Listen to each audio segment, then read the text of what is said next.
Person one loves person two. Guess what? Shenanigans ensue. Person one hates person two. Guess what? Still shenanigans ensue. Person one fake dates person two. Guess what? You guessed it. Shenanigans ensue. Co-host one reports to co-host two. The name of the show? Shenanigans ensue. Yeah. Hello, I'm Jasmine. And I'm Jane, and welcome to Shenanigans Ensue. A podcast where, aren't you being a little neurotic? I'm being organized. She can keep telling herself that. Exactly. That's how I justify my actions. Yeah, I didn't mean it as shady as it came out. Just No. very relatable. It is kind of shady. Each episode we'll watch a rom-com and discuss its merits as a member of the rom-com genre. We'll cover well-worn classics, hidden gems, and everything in between. We'll give you our unsolicited opinion on every trope, caper, and flim-flam the film used, or maybe abused. And of course, the Shenanigans!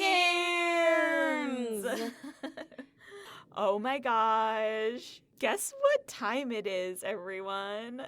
It's birthday time. I'm just going to say it. It's Jane's birthday episode. It's my birthday! So we're doing Christmas in July. Yes. Christmas in July. Christmas in July.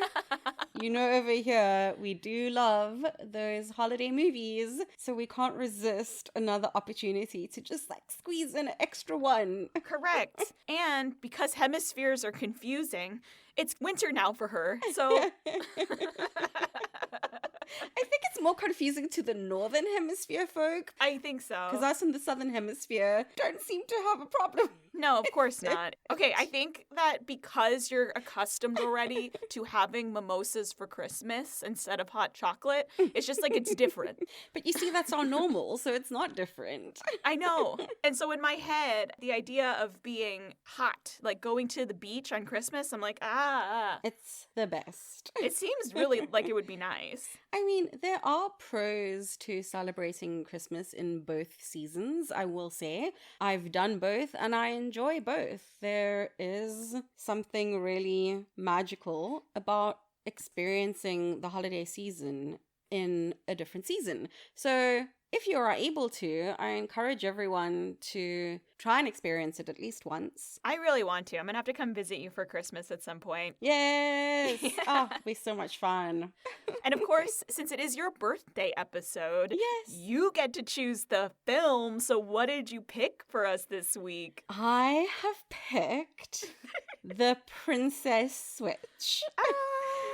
This is one of the movies that helped start the podcast because it was during the pandemic and I decided to watch 10 Christmas movies in the 10 days leading up to Christmas. Oh, right. I forgot you did that. Yeah, and I posted just a little tiny thing about it. It's still up on my Instagram and my highlights if anyone wants to see it for whatever reason.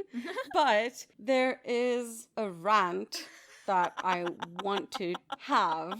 I know exactly what it is. And when we got to that part of the movie, the way I also got so upset. Exactly.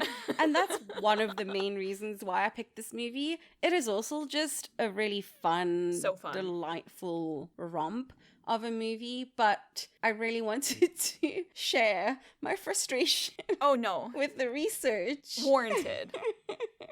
And so I'm glad you two understand. I can't tell if someone did it because they knew it would be funnier that way or if they did it because they really have never cooked anything in their life. Anyway, we'll get to that. But yeah. The Princess Switch. Full disclosure, I did not watch this movie back then. This was my first time watching it, preparing for this episode. And wow.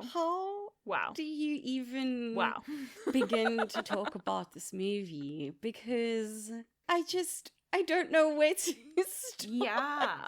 Vanessa Hudgens actually truly slays in both of the characters. The way this time around I was paying more attention to the acting, that takes some skill, what she was doing, you know? It really does. Well done. And she does the over-the-top posh British as the long-lost cousin. But it really works. And some of the words that she does, I'm like, oh, that was pretty flawless. Maybe you can hear it. No, not really. Where I was admiring her skills specifically is in that montage, which we'll get to later. I love that montage. Such a good montage. But when she's having to do halfway of both, so American Stacy doing Margaret badly and having Margaret do Stacy badly, that is just like next level in terms of acting, because it's like, where do you shave off or add in? I don't know that I'm explaining it very well, but if you watch the scene, you know what I'm talking about. Where do you begin with the one character, or where do you end with the other? Like, Yes. which one are you actually in? Yeah. And to play a different character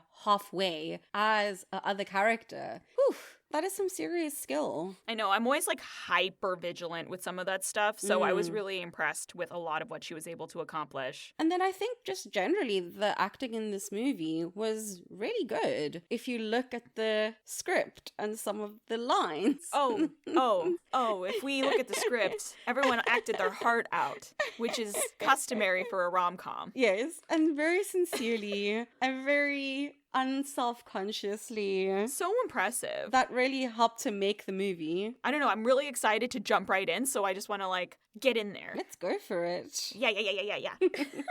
So a quick synopsis of the film is Baker Stacy travels with her best friend Kevin to Belgravia to compete in a baking competition. There she meets Prince Edward's fiancée Margaret, who is a duchess that looks just like Stacy. So Margaret and Stacy decide to switch places for a few days so that Margaret can get a taste of normal life. Shenanigans ensue!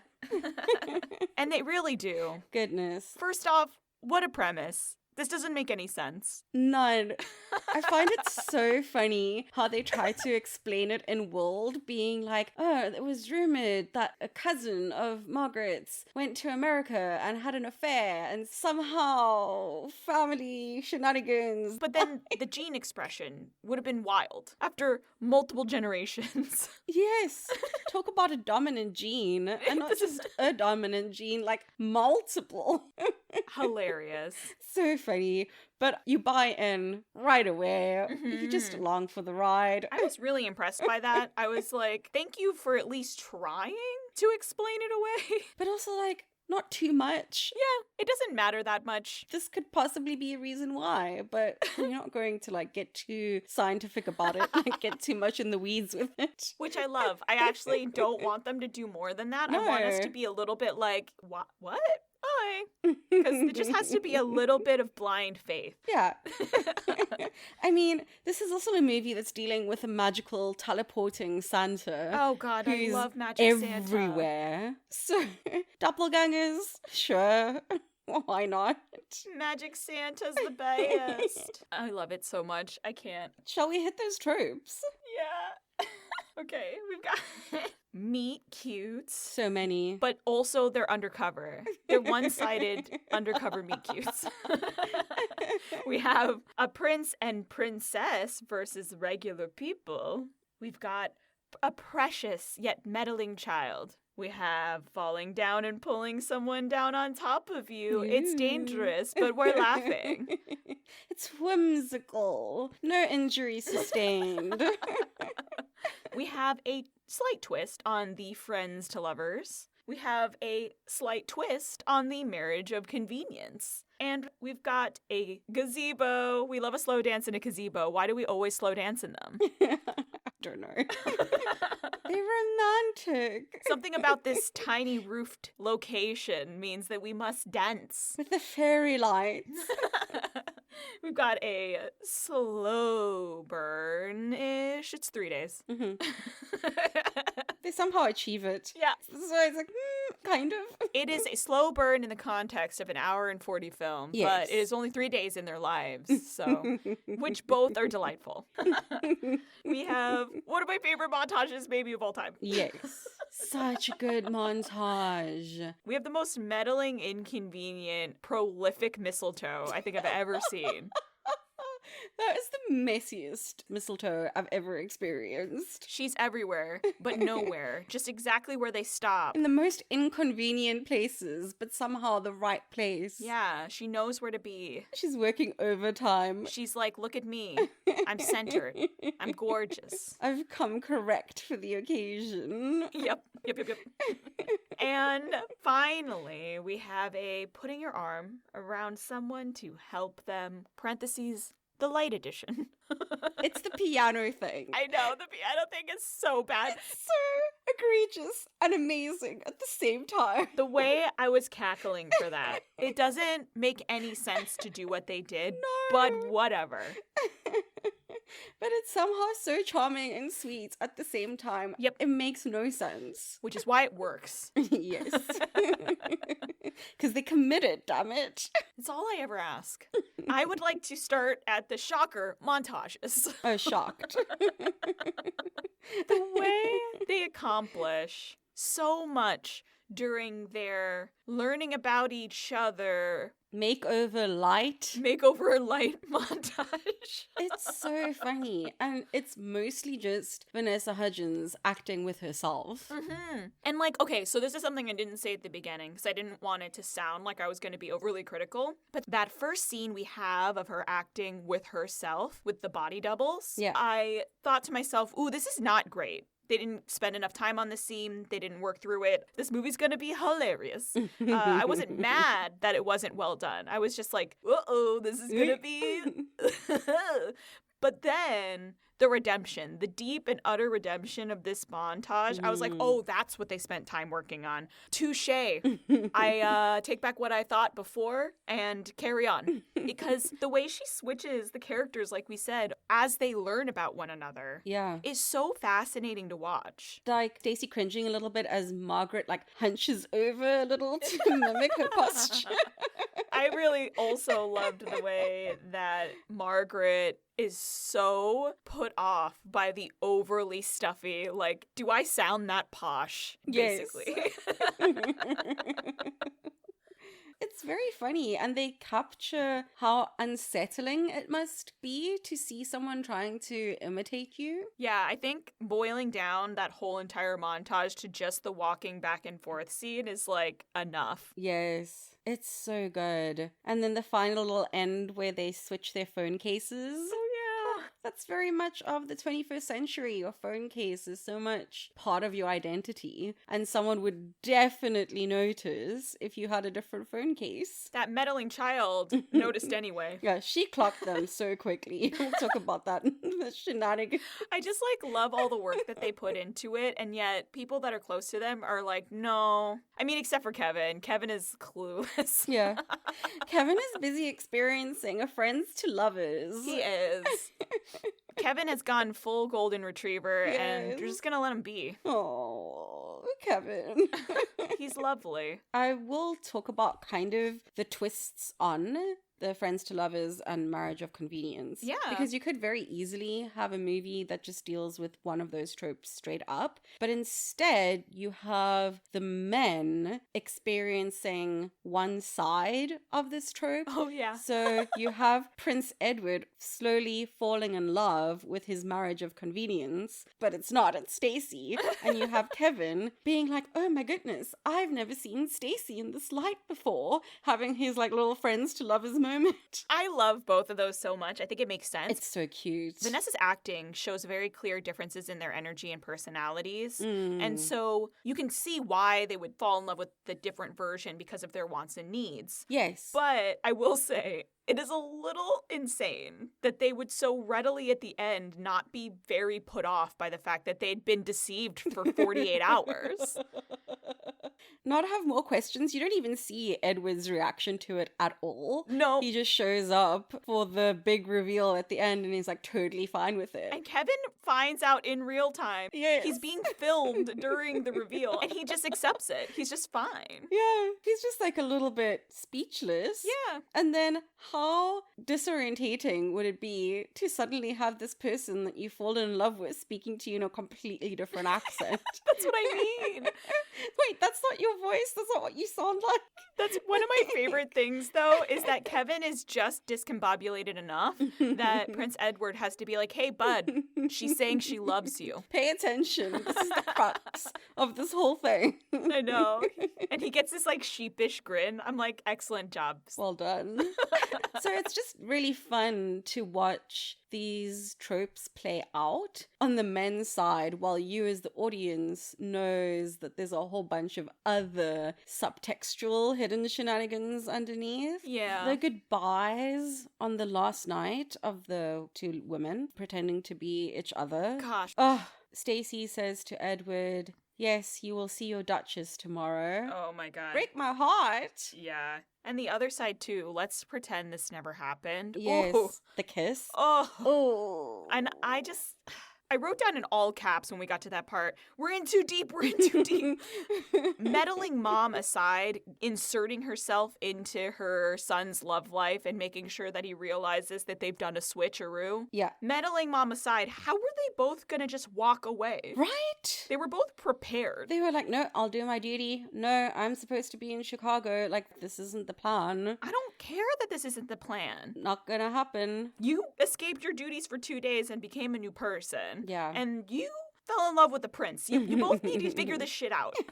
Yeah. This requires a little more conversation than just like, well, that Back was to fun, my regularly I guess. scheduled Going back programming. to my life. No. They do realize they can't have a conversation. It's not just like done forever. There's a way around it. Yeah. Just for added tension. I also love that a device in both of the relationships, the meddling kid, I feel like is very often a part of like a friends to lovers or can be. Yes. And then the mistletoe is so wrapped into marriage of convenience because every time they have to kiss under the mistletoe again, they're at a different point of their falling in love. Yes. So you see like the chaste cheek kiss. It just gets bigger and bigger. And so Yes. it's just between the two men having their separate journeys with their own little things while the women are figuring their stuff out is very funny. Adding to the progression of the mistletoe, the awkwardness of Vanessa Hudgens like going on her tiptoes for this very chaste kiss is just so delightfully awkward in front of everyone. Well, we can't disappoint them. I know, when she said that first one, before they really have chemistry, I thought to myself, girl, what are you doing? That's your long-lost cousin's man. Couple times removed. Yes, no, it is a little bit weird. I know. Yeah. I was like, this is so bizarre, though. He thinks that he's marrying you, and this is a weird twin switcheroo. Like, ugh. Yikes. Big yikes. But I still loved it. When she was going on tiptoe, I thought she was going in for a regular smooch, and I felt all those things. Me too. I've forgotten. Yeah. And then the cheek came, and I was like, okay. It's like, this is appropriate. Oh, that's fine. Yeah, that's fine. We'll build up to it.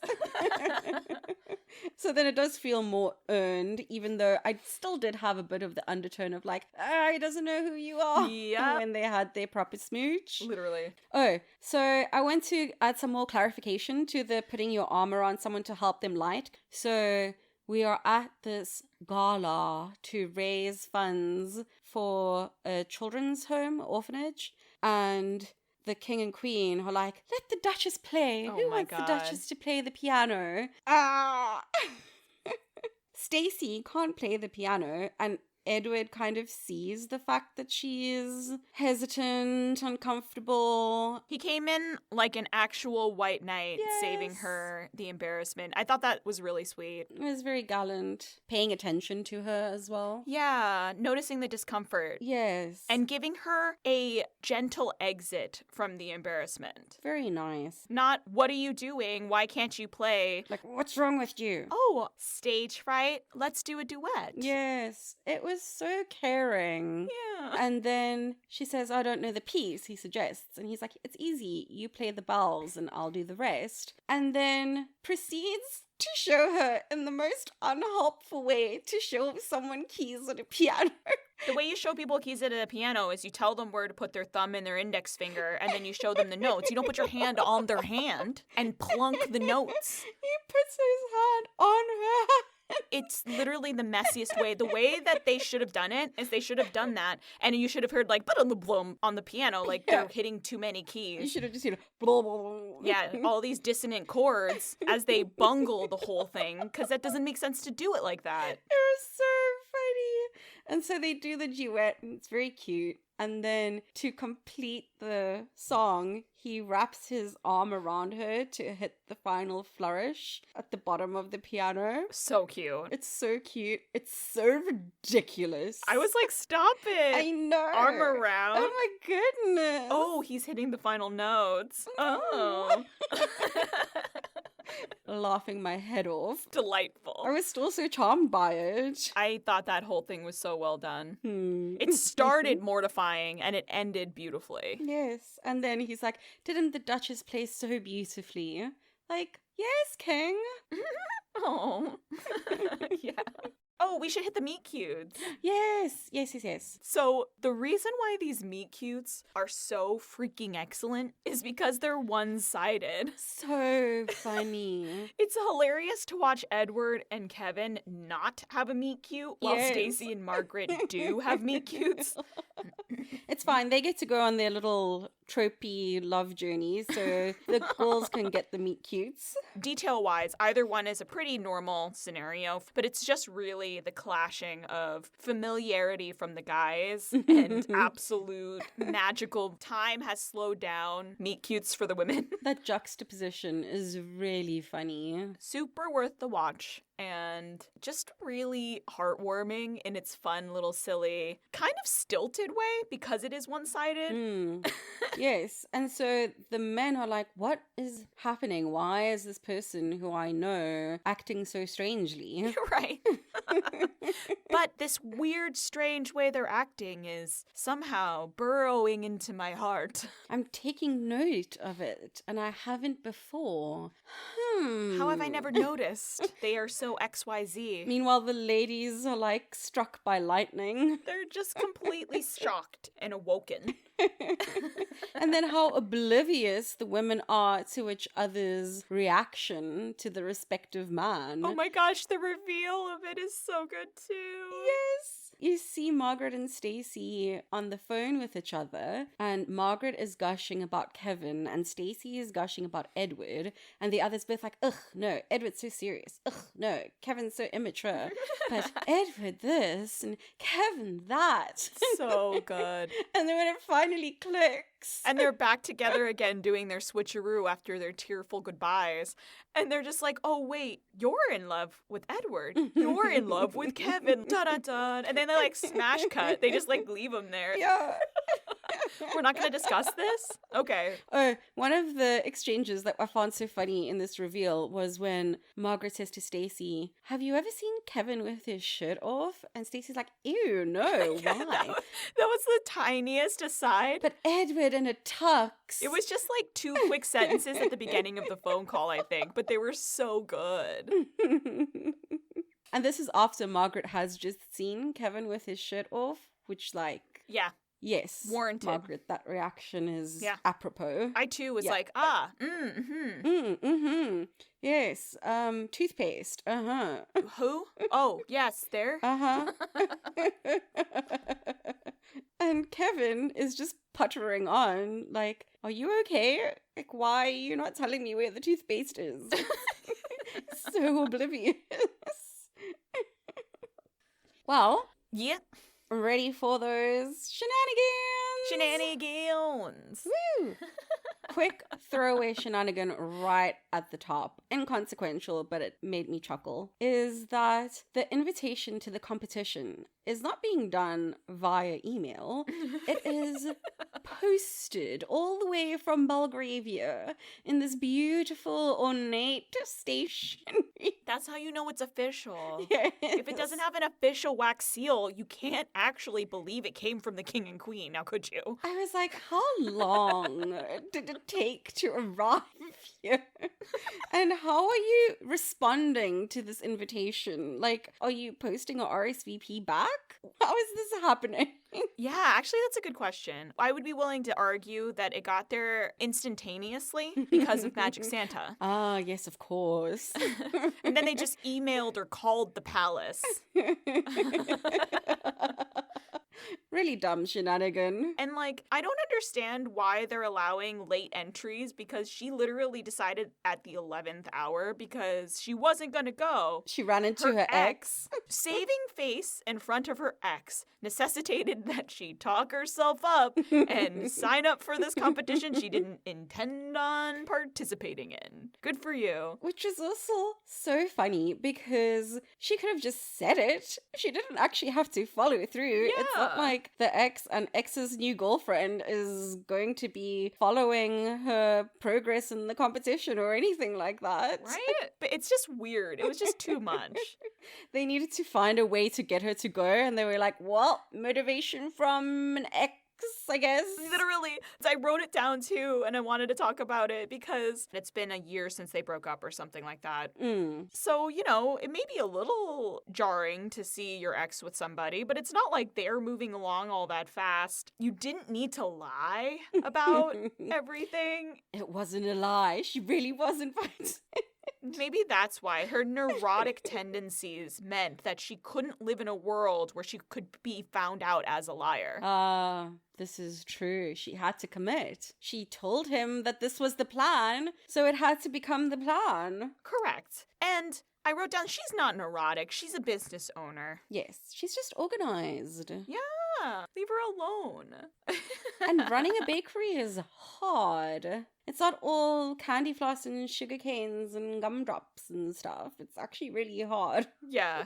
That all happens and she agrees to do the competition and it's all happened within 10 minutes. And within those 10 minutes, she has been told twice that she needs to chill out and just go with the flow. Not just by her best friend, but by Magic Santa. So... Speaking of Magical Santa, so good. Stacy encounters him in Chicago and then in Belgravia. She recognizes him and she's like, wait, didn't I just see you last week in Chicago? And he dead ass is just like, well, how would I ever be in Chicago? The same way that she was just in Chicago, she took a flight, sir. Exactly. A plane. And that was a week later. I mean, it would still be an incredible coincidence. Yeah. And something to talk about. Mm-hmm. But the fact that he just gaslights her, basically. Crazy. Could never be even a possibility. Nobody could possibly do that with airfare nowadays. Well, it is Magical Santa, so maybe he's accustomed to sailing as a primary mode of transportation over the course of human history. So funny. Oh, and Magical Santa is also contributing to being messy with Margaret and Kevin. He goes, oh, what a beautiful couple. And Kevin's like, wait, what, us? No, we're not a couple. And he's like, looks like it to me. Or at the end when the queen is like looking at the photos of Margaret and Stacy together and she's like dismayed and distraught and she's like, she's just a baker from America. And Magical Santa's like, it looks like a princess to me. I can't. Everything about it was ridiculous. And so delightful. Yeah, I'm really appreciative of the adding of the Magical Santa and also how much he meddles. Yes, he's doing so much, but he also helps them out, like at the toy store. What a bro. He really did swoop in. Everyone was acting like an idiot. They were all being psychotic in that toy store when they were about to get caught. That whole toy store scene was so unhinged. It was so funny. Everyone's excuses are way too much. The acting was hilarious in that everyone overacted like somebody who's too nervous in real life. And then Magical Santa swoops in. I've got car troubles. Can you push my vehicle? And he doesn't ask Kevin. He asks Margaret. Margaret and Liv. Literally. And they just usher Kevin out the toy store. because he saw they were not succeeding. Yeah, because he let them flounder a little bit first. Yeah. So he swoops in and saves them. Mhm. Like the magical fairy godfather Santa he is. Oh, I don't understand why they needed to have this random competition with that other bakery from Los Angeles. Yeah, there was too much happening. It was enough drama having the guy who works in the castle Yeah. be suspicious. That was enough. The king being suspicious from that first breakfast and asking somebody to tail them and take pictures like a private eye, that's enough. Yeah, and especially because the rivalry didn't really go anywhere. No. It ultimately didn't have bearing on the plot, except for the soapbox that I want to stand on. I know, right? Also, too, it doesn't make any sense. So you went to the same culinary school together and then moved to opposite sides of the country, essentially. Yeah. And never saw each other again? Like, how contentious was it in culinary school that when you see her, you guys are slut-shaming each other? And in front of a child as well. I don't understand. That was really hectic. That was too much. Yeah. But speaking of that baking competition. Oh my goodness. With this rivalry, she decides to go in and cut the cord for Stacy and Kevin's stand mixer. Then we cut to the competition. They're like baking the cake. They have 5 hours to do it. Okay, so if they say, and you have 5 hours, bake.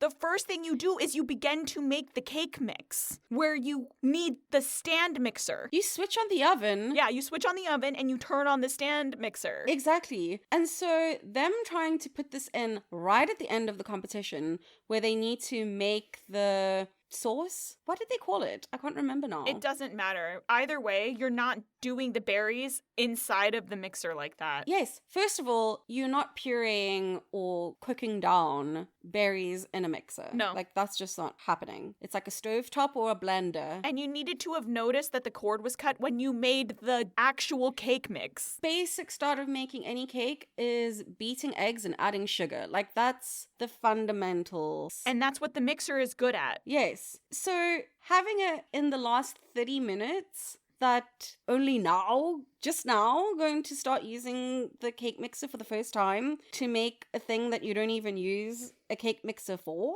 Doesn't make any sense. Your cakes are already completely cooked and cooled, and you made that by hand, but Yeah. you're upset about doing the berry filling by hand. And how are you whipping a berry filling by hand? You're not. You need to, like, emulsify it in some way first. Yeah, the only thing I can think of is, like, maybe you would put the berries that you've already cooked down slightly with hot water and then the gelatin sheets, and you need to whip it with the gelatin sheets in there. Yeah, But, like, still, you would have still used the mixer already. ages ago, just to make, like, your buttercream. Yeah. That was just crazy. I don't know why there had to be sabotage in any case, because, like we said, the storyline doesn't really go And anywhere. it doesn't have any payoff. They still won anyway. Yeah.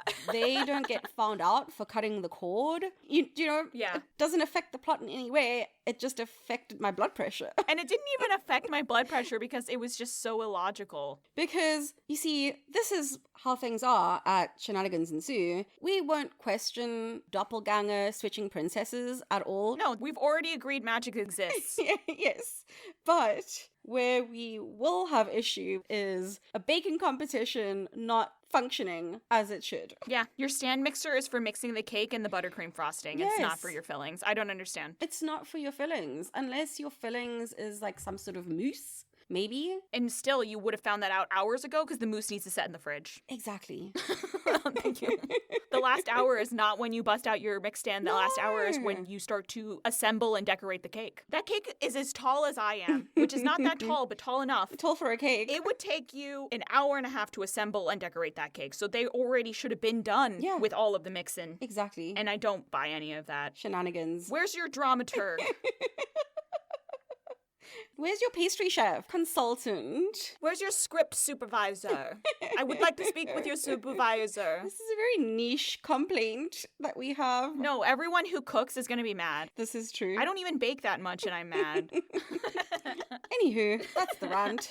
Oh, this is entirely inconsequential, and this shouldn't even be real anymore. It's a little antiquated and sexist, but how funny is it when guys can't wrap presents, like that wrapping paper is suddenly this tremendous anomaly that cannot be mastered. I don't understand. I don't know why we still make that a joke and why it still lands, but it's funny every time. Probably because it's still true to a large extent. I don't know why that is too, because I know how simple it is. It feels like the lost knowledge of how to fold a fitted sheet. Like, I know how to fold a fitted sheet, and I've taught my partner how to fold a fitted sheet. I also know how to fold a fitted sheet. And so you just teach somebody, and that's it. Now you know forever. Are we not teaching men how to wrap? Not to get too much into the weeds with this, but I think the mental load around the holidays oftentimes still falls to women. Yeah. And I think oftentimes women are still carrying the responsibility of making the holidays magical. And so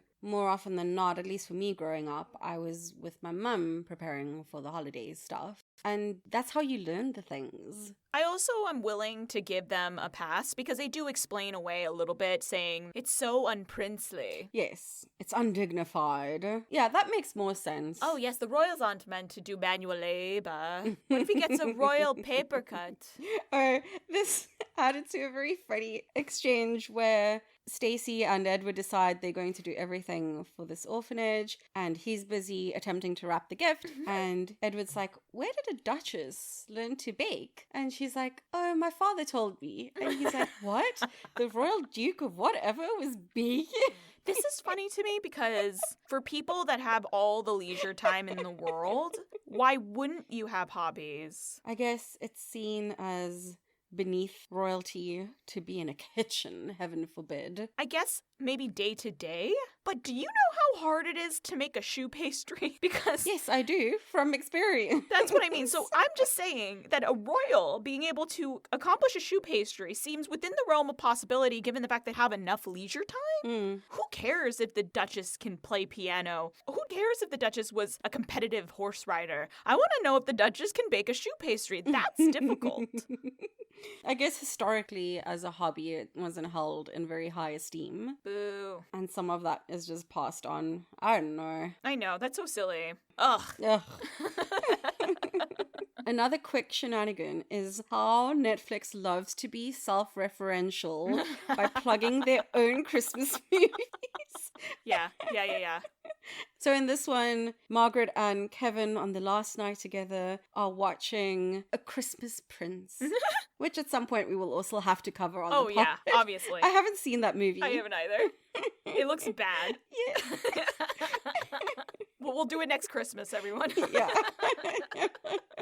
Oh, we need to talk about Liv clocking Stacey and Margaret's switch so quickly. So good. So funny. Liv coming down and seeing Margaret as Stacey burning toast. Yeah, that she's cooking away and a million things are going, and the first thing she says is, You never burn toast. So she's already suspicious. And what I really liked about the scene is that you see Margaret sigh with her back turned to Liv.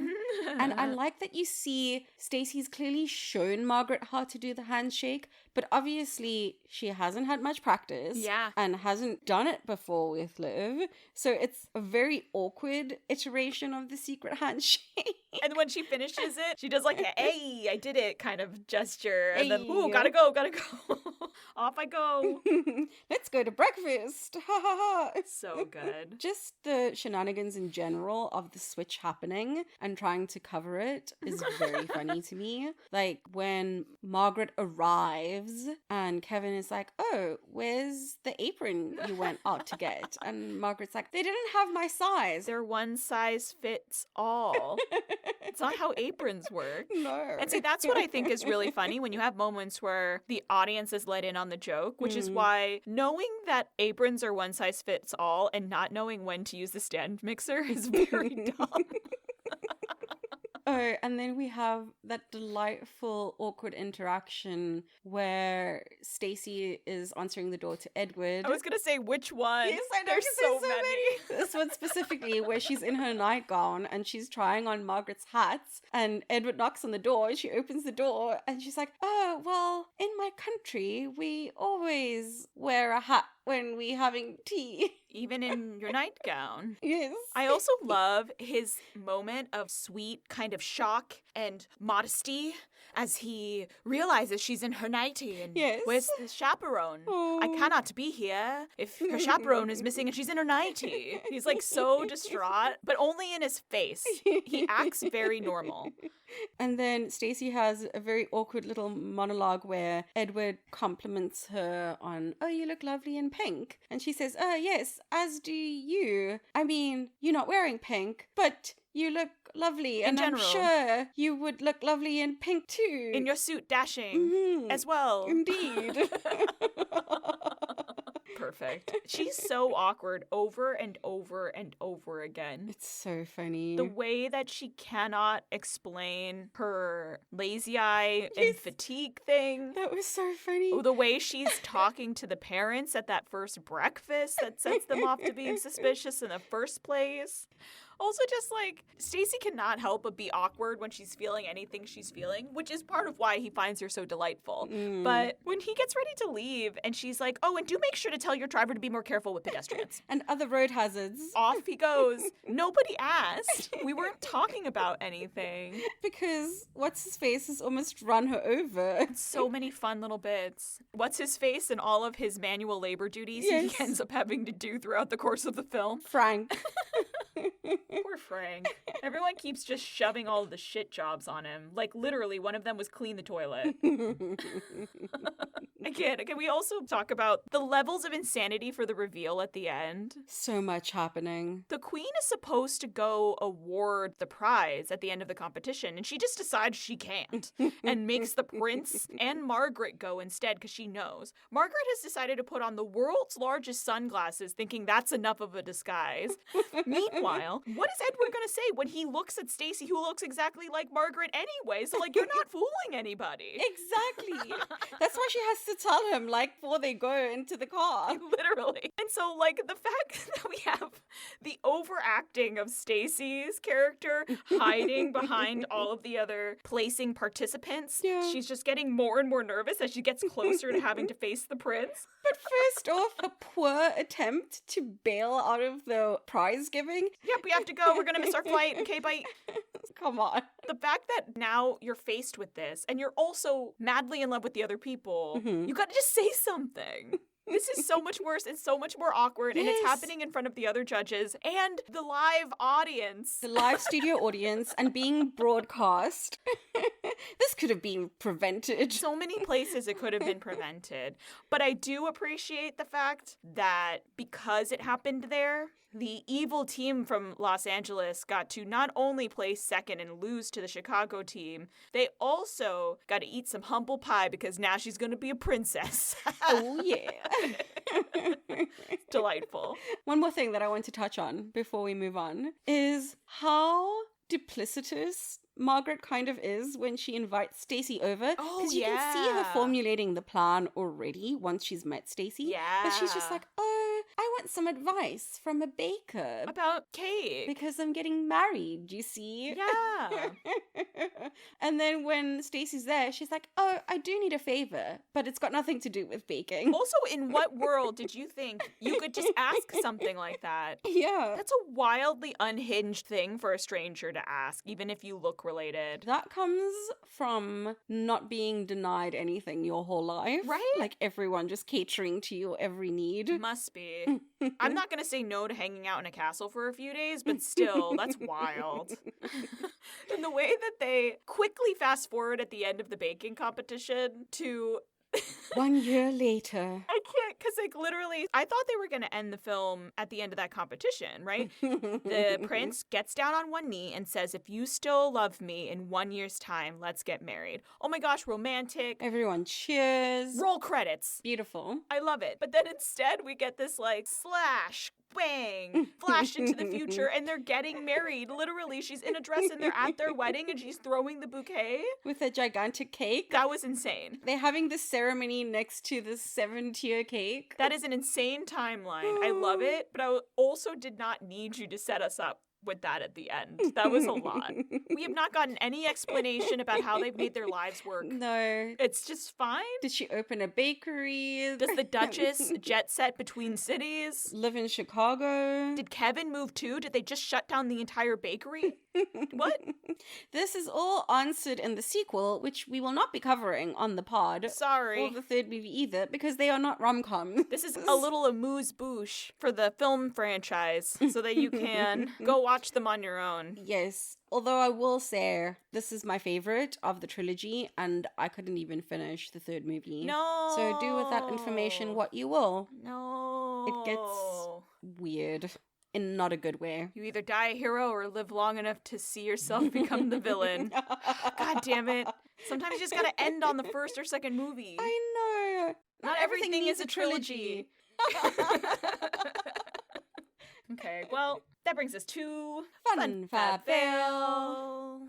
It's fun. For me, it's a fun. Yeah. A good fun. Not a strong fun, not a poor fun, just a good fun. It's a good fun. I saw this movie 4 years ago, and I enjoyed watching it again, and not at Christmas time. That says a lot. Yeah, this was fun now. Yeah. Because they imbue it with enough Christmas with that insane Santa. So funny. The acting is good. The chemistry is The good. chemistry is so good. The movie doesn't take itself too seriously. The way that she turns the chemistry on and off as she's switching between characters and Yes. relationships is really amazing. Overall, it's a solid film. A romp, if there ever was one. Oh, yeah. I feel like you said this once about a different movie, and I can't remember which, but I did get a lot of those feelings of, wow, what a great movie to play slightly in the background. Maybe you're baking. Maybe you're only half paying attention. You don't need full attention, I think, for this film. But it is light, happy, fun Christmas times. And I will watch it again. Yeah. Like, it's a nice balance between being so ridiculous and so funny, and there are times when you're laughing with the movie, and there are times when you're laughing at the movie. Yes. But it somehow also manages to pull at your heartstrings a little bit. They really did a good job with that. Yeah. Some of the lines were insane. But Yes. yeah, they were cute. I was watching them do their heartfelt kind of breakup scenes. I was moved. Yeah, I was. Yeah. Very cute. So I guess that brings us Yes. to our favorite moment. Give me the cheese, please. I'm really excited with this. Yes. Okay. Okay, wait. 3, 2, 2, 1. Raspberry cheese snacks. blintzes. Oh. Oh boy. Yep. I like it. I already like it. Mm-hmm. Wait, did I go first? You went first last time. Okay, so I'll go first. I chose cheese snacks, spelt CHEASNAX. Ugh. It is kind of in competition, but not really, with knickknacks, which is a corn snack here. Uh-huh. Kind of similar to the original Cheetos. Okay. Oh, I see them. Okay. We have things like that. Yes. I think we call them cheese doodles here. Yeah. But they look almost exactly the same. So we have knickknacks here, and then we have cheese snacks, which is kind of the same, but not. And my reasoning is quite on the nose that if you presented with a bowl of cheese snacks, you wouldn't immediately know that it's not knickknacks until you have a bite and you're like, this tastes kind of different. I can't quite put my finger on it. Kind of like the men in this movie. Like, what's going on with this person that I spend time with? I don't understand. Also, cheese snacks are so bad for you. Oh, yeah. Artificial cheese, not a healthy snack. They're kind of addictive though. Yep. And the crunch is so satisfying, and that artificial cheese flavor. It's not my favorite of snacks. I will prefer knickknacks over cheese snacks. But still really fun, mindless, empty calories. Yay, fun, mindless, empty calories. Yes. And that is why I picked this cheese. Excellent. For this movie. Close enough, but who's that? I don't know what this is. Especially if you're not eating it out of the packaging. It looks familiar. My knickknacks taste different. But something's different about you. Why is Stacy being so spontaneous all of a sudden? Okay, I chose raspberry cheese blintzes. I don't know what a blintz is. Okay, so basically, you've taken what is essentially a cheesecake filling Okay. and put it into a crepe. And then covered it in like a raspberry sauce. So I went with this because first off, we have a little bit of baking involved. There's like little crepes. Yeah. We got the cheese filling inside, which is a bit of a combo typically of ricotta and cream cheese. And it's like a sweet little dessert because this is a sweet little movie. It actually has a lot of tenderness. It's not biting. It's not the cheesiest. It's not maybe the funniest ever, but it has a lot of sweet moments. It has a lot of really good scenes and it has a lot of good acting. So altogether, it is a great little package, which these are wrapped up in because they're almost like little burritos. We have, it's not a filling, but we've got the fruit thing that we have to make for it. And maybe it's not as smooth as it should have been, like the ending dessert for the competition. And I chose the raspberry because it has so many seeds. And that's just a reference to it not being as smooth as it could have been, said the judge. So... And if you didn't know what a blintz was, you might mistake it for a crepe at first because it does, for all purposes, look and almost get made exactly the same way. So it's kind of a similar, who's this? What's that? Oh, you remind me of something, but this is different. It's different somehow. But for those reasons, this film is a raspberry cheese blintz. Oh. Well, everybody, there you have it. That was our discussion of The Princess Switch. Let us know your thoughts on the movie, any shenanigans we may have missed, or what cheese you think it is. You can follow us on Instagram at shenanigansensuepod, or you can email us at shenanigansensuepod@gmail.com. And we are also coming towards the end of season 2. Yeah, I can't believe it. Crazy. So we have one more episode for you after this, and then we'll be on a bit of a break, and we'll be back in September for season 3.